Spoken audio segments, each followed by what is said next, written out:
ఇంకా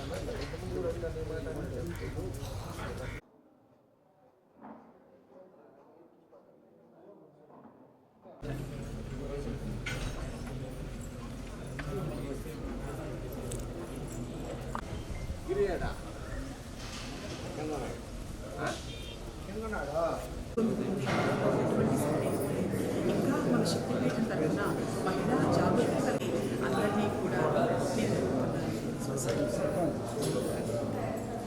సంక్రాంతి రాబోతూ ఉన్నది. మన తెలుగు వారందరికీ కూడాను చాలా ప్రత్యేకమైనటువంటి పండుగ. ముఖ్యంగా మనం పేపర్లో చూస్తూ ఉన్నాం, టీవీలో వింటూ ఉన్నాం. సిటీలో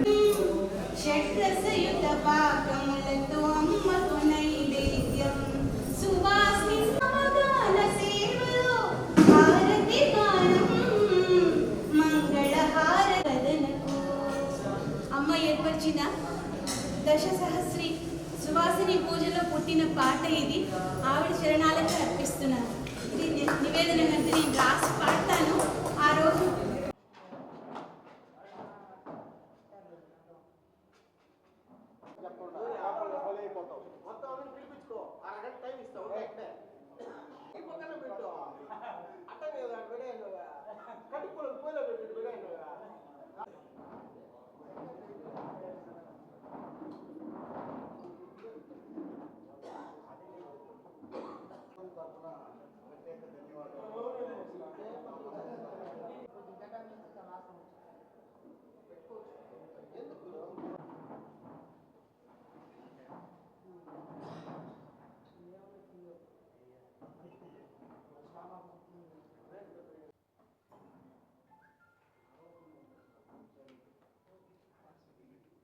ఎంత అనేటువంటిది అంటే మామూలుగా మన వాళ్ళు అనుకున్నది ఏంటంటే దశసహస్ర చేశాము, తొందరలో శతసహస్రం 1,00,000 మందితో చేద్దామని అన్నారు.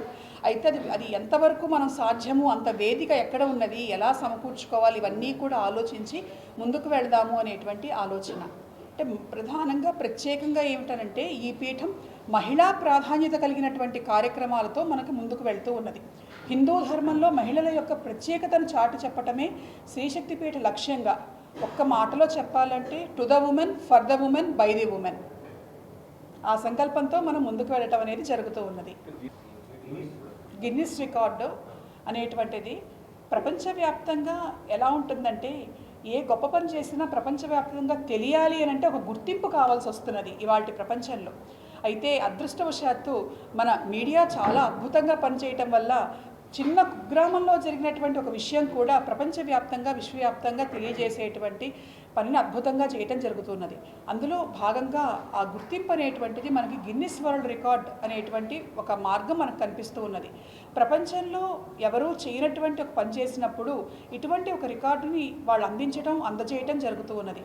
మనం చేసినటువంటి పని ఏమిటి అని అంటే మహిళలు అందరం కలిసి ఒక చోట ఒక సమ్మేళనంలాగా ఏర్పాటు చేసి మహిళల భావనతోనే మహిళలు కనుక తలుచుకుంటే ధర్మాన్ని ముందుకు తీసుకువెళ్తారు, వాళ్ళు శక్తి స్వరూపుడు అనేటువంటి అంశాన్ని ముందుకు తీసుకెళ్లేటువంటి సమయంలో ఒక జ్యోతి ప్రజ్వలన చేసుకున్నాం, దీపాన్ని వెలిగించుకున్నాం. దీపాన్ని వెలిగించుకున్నటువంటి సమయంలో వేలాది దీపాలు ఒకేసారి వెలగటం అనేటువంటిది ఇంతకుముందు ఈ సంఖ్య ప్రపంచంలో ఉన్నటువంటి సంఖ్య కంటే కూడాను ఎక్కువ సంఖ్య ఆ రికార్డుని బ్రేక్ చేయటం అనేటువంటి జరుగుతున్నది అని వాళ్ళు గుర్తించి మనకు రికార్డుని ఇవ్వటం జరిగింది. అలాగే మరొకటి, ఇటువంటి స్త్రీ పూజ ఇన్ని వేల మందిని ఒకే చోట పూజించటం అనేటువంటిది ఎక్కడా జరగలేదు అని మరొక వరల్డ్ రికార్డ్స్ యూనియన్ వాళ్ళు మనకు ఒక రికార్డును అందించడం జరిగింది. ఇది మహిళలందరికీ కూడాను ధర్మ సామ్రాజ్యంలో దక్కినటువంటి గుర్తింపు, గౌరవం, ఒక రకంగా చెప్పాలంటే స్ఫూర్తిదాయకమైనటువంటి చిహ్నం. దసరాల్లో అలాగే మాఘ నవరాత్రులు రేపు రాబోతూ ఉన్నాయి. వారం రోజుల్లో మాఘ నవరాత్రులలో, అలాగే ఉగాది నుంచి మొదలయ్యే వసంత నవరాత్రులలో, ఆషాఢ మాసంలో వారాహి నవరాత్రులలో ప్రధానంగా సువాసిని పూజ అనేటువంటిది మనం చేసుకుంటూ ఉంటాం. స్త్రీ పూజలు ఇక్కడ జరుగుతూ ఉంటాయి. అమ్మవారి ఎదురుకుండా స్త్రీమూర్తులను కూర్చోబెట్టి మన 10,000 మందికి ఎట్లా అయితే చేశామో అట్లనే వాళ్ళని కూర్చోబెట్టి వాళ్ళకి బొట్టు పెట్టి చక్కగా దేవతకు మనం గర్భగుడిలో ఎలా అయితే అష్టోత్తరంతో చేస్తామో, ఎలా అయితే దేవతకు మనం నైవేద్యం సమర్పణ చేస్తామో అవన్నీ కూడా స్త్రీమూర్తులకు మనం ఇక్కడ చేసుకుంటూ ఉంటాము. వాళ్ళకి హారతిస్తాము, వాళ్ళకి ప్రసాదం సమర్పిస్తాము. వాళ్ళ చేత్తో నుంచి పూజ చేసుకున్న వాళ్ళు ప్రసాదం స్వీకరించడం ఉంటుంది. ఇవన్నీ కూడా జరుగుతూ ఉంటాయి. పూలదండ వేసి వాళ్ళ మెడలో వేయటం జరుగుతూ ఉంది. ఇంచుమించుగా కూడా కదా, గర్భగుడిలో అమ్మవారు కదలని దేవత అని అనుకోవచ్చు. మన వాడుక భాషలో చెప్పాలంటే కదిలే దేవతలుగా వీళ్ళని మనం పూజ చేయటం అనేది జరుగుతుంది. ఏదో చేశామనేటువంటిది కాకుండా నిజంగా మనం ఆ భావన చేసుకొని చేయటం అనేది ఇక్కడ మనకి జరుగుతుంది. చెయ్యొచ్చు. అయితే సామూహిక కార్యక్రమాల్లో ఏమవుతుంది అని అంటే చాలా సున్నితమైన అంశం ఇది. చేయించాలన్న కోరిక నాకు ఉన్నది, కానీ సాధారణంగా ఏంటంటే యాక్సెప్టెన్స్. ఇప్పుడు ఆడవాళ్ళు పూజ చేసినప్పుడు పొరపాటున చేయదగిలినా, పొరపాటు కావాలని చేయకపోయినా ఇబ్బంది ఉండదు. అలా ఎటువంటి రిజర్వేషన్స్ కానీ ఏమన్నా చిన్న ఇబ్బందులు, సున్నితమైన ఇబ్బందులు కూడా జరగకూడదు అనేటువంటి ఉద్దేశంతో జాగ్రత్తలతో జరుపుతున్నాం ఆ కార్యక్రమం. అది కూడా చెయ్యాలి అనేటువంటి సంకల్పం ఉన్నది. అందుకని ప్రస్తుతం ఎంతవరకు అని అంటే చిన్నపిల్లలు, మగపిల్లలతో తల్లులకు మాతృపూజ అనేటువంటిది చేయించటం అనేది చేస్తూ ఉంటాం మనము. మన పీఠానికి సంబంధించినటువంటి విభాగాలు చాలా చోట్ల త్వరలో రాబోతూ ఉన్నాయి. ఇక్కడ ప్రధాన కేంద్రంగా మనం ప్రారంభం చేసుకున్నాం. హైదరాబాద్లో రాబోతూ ఉన్నది, అలాగే ఆంధ్రప్రదేశ్లో కూడా కొన్ని చోట్ల రాబోతూ ఉన్నది. అవి కన్ఫర్మ్ అయిన తర్వాత నేను చెప్తాను. అయితే ఒక్కటేమిటి అని అంటే ఇవాళ మేము ఒక సంకల్పం అనుకున్నాం.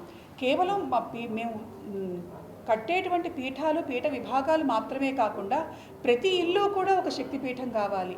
అంటే ఎవరి ఇంట్లో వాళ్ళు సులభంగా శక్తిని ఆరాధించేటువంటి విధానాన్ని, స్త్రీని పూజించేటువంటి విధానాన్ని మన పీఠం ద్వారా మనం అందించుకోవటం జరుగుతూ ఉన్నది.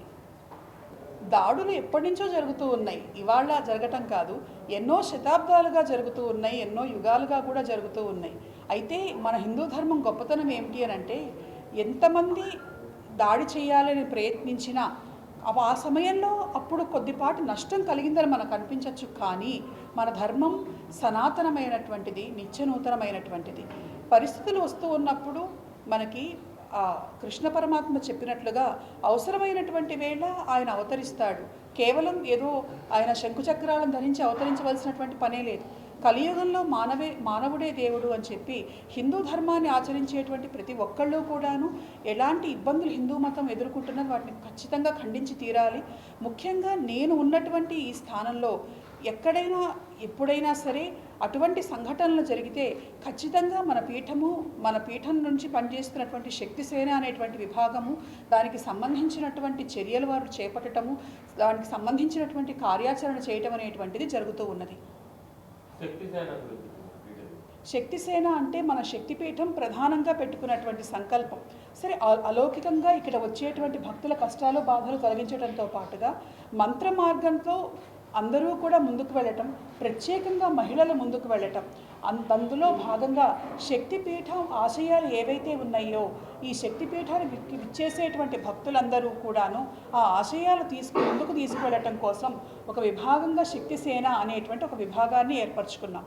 ఈ శక్తిసేన అనేటువంటి పేరు కూడా మేము కొత్తగా పెట్టుకున్నది కాదు.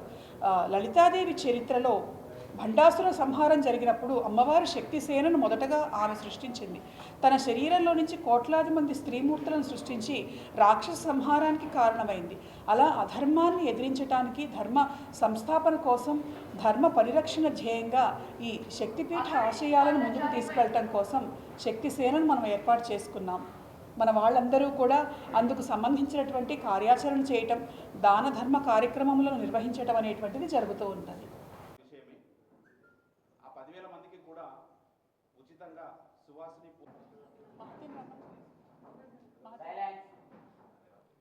మనలో ఆ రోజు చాలామంది మన కార్యక్రమానికి కూడా వచ్చారు. జనవరి 6వ తారీఖు నాడున మనం అనుకున్నటువంటి సంకల్పం, ఈ పీఠం స్థాపన చేసినటువంటి సంకల్పం మొట్టమొదటిది ఏమిటంటే పీఠాలు అనగానే దేవాలయాలు, దేవతలు, భక్తులు రావటాలు, సందర్శించటాలు, కోరికలు తీర్చుకోవటం మాత్రమే కాకుండా సమాజానికి ఒక నిర్దేశకత్వం అనేటువంటిది చేయాలి అని ఒక్కొక్క పీఠం ఒక్కొక్క రకంగా సంకల్పం చేసుకోవటం జరుగుతూ ఉంటుంది.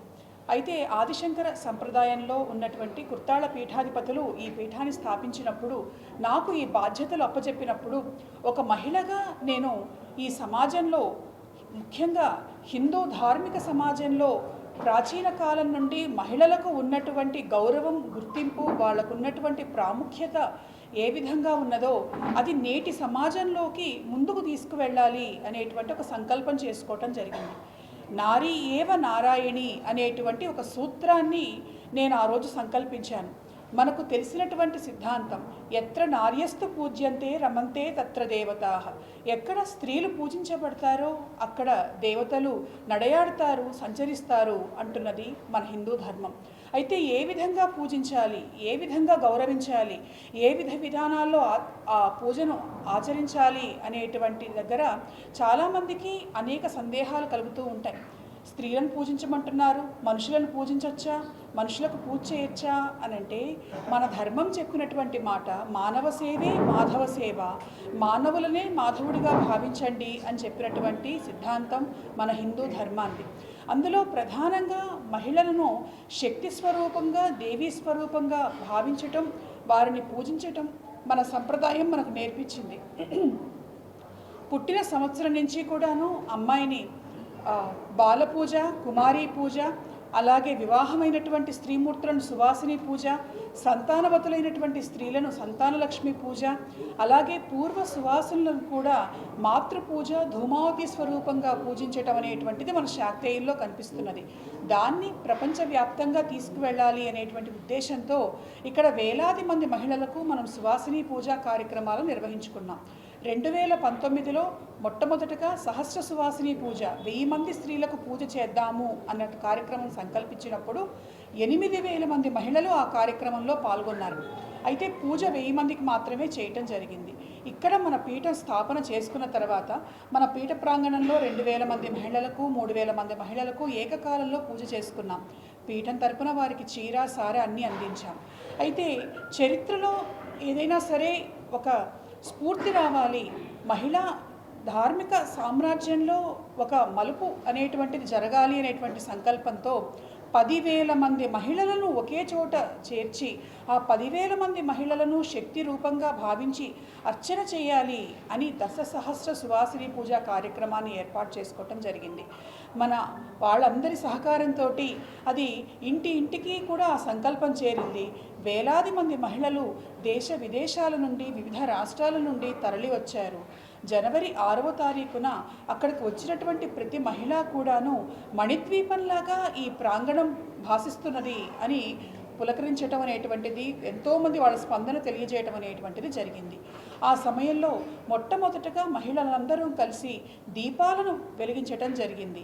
ఆ దీపాలు వెలిగించినటువంటి వేళ ప్రపంచంలో ప్రసిద్ధి చెందినటువంటి, గుర్తింపు పొందినటువంటి Guinness book of world records వాళ్ళు రావటం, ఇన్ని వేల మంది ఒకేసారి దీపాలను వెలిగించడం అనేటువంటిది వాళ్ళు ఒక రికార్డుగా పరిగణించి అందించటం జరిగింది. అలాగే మరొకటి, వరల్డ్ రికార్డ్స్ యూనియన్ వారు ఇన్ని వేల మంది స్త్రీమూర్తులకు ఒకే చోట పూజ చేయటం అనేటువంటిది ప్రపంచంలో ఇంతకుముందు ఎక్కడా జరగలేదని దాన్ని కూడా వారు ఒక రికార్డుగా మనకు అందించడం జరిగింది. ఇది స్త్రీ గౌరవాన్ని నిలబెట్టడానికి జరిగినటువంటి కార్యక్రమం. ఈ రికార్డులు ఏమైనా వచ్చాయి అనంటే కేవలం ఒక వ్యక్తికి పరిమితం మాత్రమే కాదు, 10,000 మంది స్త్రీలు సాధించుకున్నటువంటి సమిష్టి కృషికి చిహ్నంగా ఈ రికార్డులు అనేటువంటివి ఇవాళ కనిపిస్తూ ఉన్నాయి. అయితే అది మొదటి అడుగుగా భావించి ఇంకా మహిళలను ఈ కార్యక్రమాలలో వాళ్ళని భాగస్వాములను చేసుకుంటూ మన హిందూ ధర్మాన్ని ముందుకు తీసుకువెళ్ళాలి అనేటువంటి సంకల్పం మరింతగా చేసేటువంటి క్రమంలో ఈ విషయం మన మీడియా ద్వారా ప్రతి ఇంటికి, ప్రతి ఒక్కరికి కూడా చేరాలి అనేటువంటి సదుద్దేశంతో ఈరోజు ఇక్కడ ఈ కార్యక్రమం మన వాళ్ళు ఏర్పాటు చేయటం జరిగింది. మన వాళ్ళందరికీ, స్త్రీమూర్తులకి అమ్మవారి ప్రసాదం అందిందా? లేకపోతే ఇప్పుడు తీసుకొని వెళ్ళండి. ఆ రోజు వచ్చిన వాళ్ళకి చాలామందికి అందించాము. రాని వాళ్ళు ఎవరైనా ఉంటే ఈరోజు అందించడం జరుగుతుంది.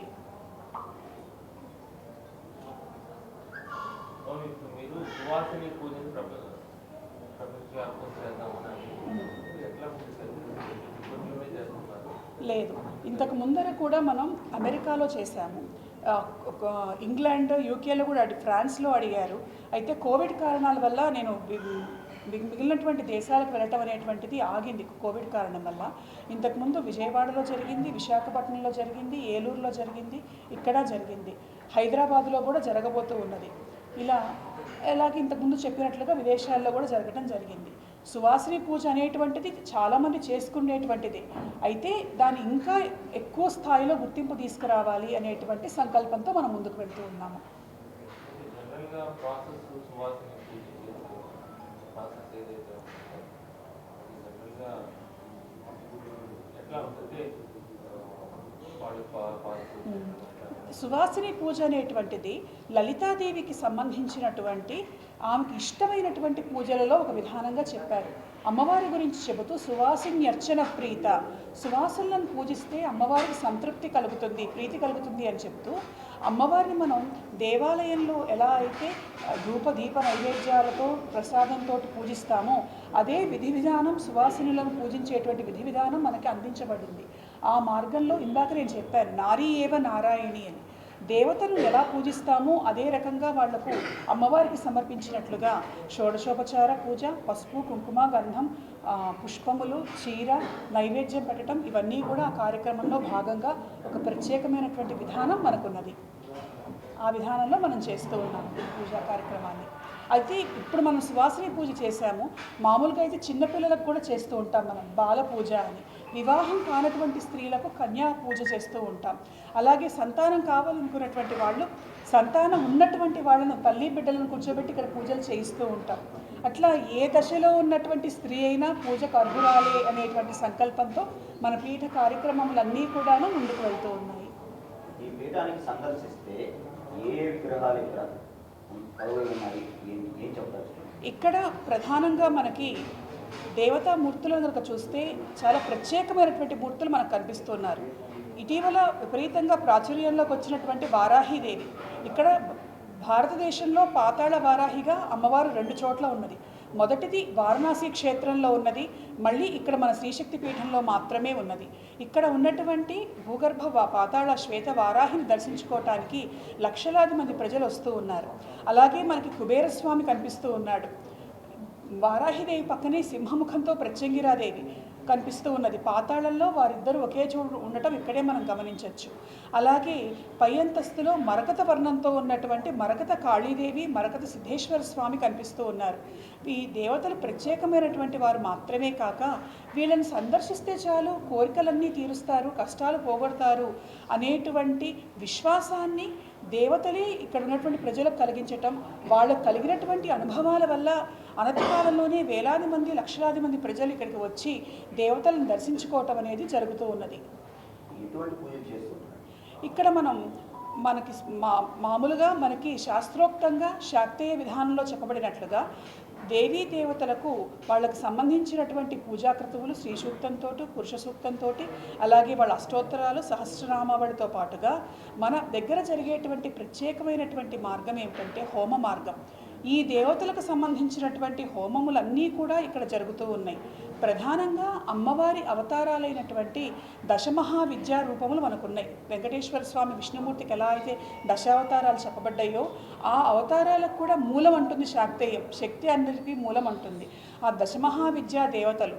అలాగే ప్రత్యేకంగా దసరాలలో మనం ఇక్కడ అమ్మవారికి దశమహావిద్యా అలంకారాలు వేస్తాం. భారతదేశంలో ఎక్కడా కూడా వేయరు. మామూలుగా అయితే నవదుర్గా అవతారాలు కొన్ని చోట్ల వేస్తారు, గాయత్రి, అన్నపూర్ణ, బాల ఇటువంటి అవతారాలు వేస్తారు. కానీ మనం మరకత శక్తికాళి అమ్మవారికి దశమహావిద్యా రూపములలో అలంకారాలు అనేటువంటివి దసరాల్లో మనం వేయడం జరుగుతూ ఉన్నది.